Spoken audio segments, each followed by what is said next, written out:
This is going to be a demonstration of this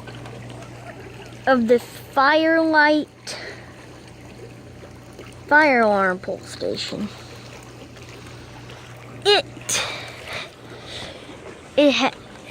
Sorry, I'm gonna go to where I can actually see.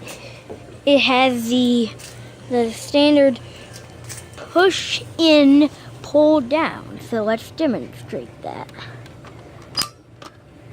And it has this activated thing.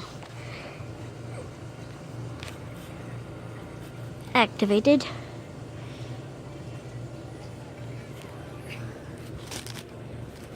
Now to reset it, you will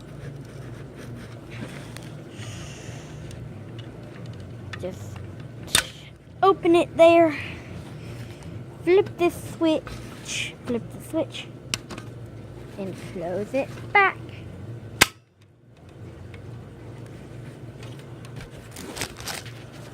There, that's a demonstration of this fire alarm.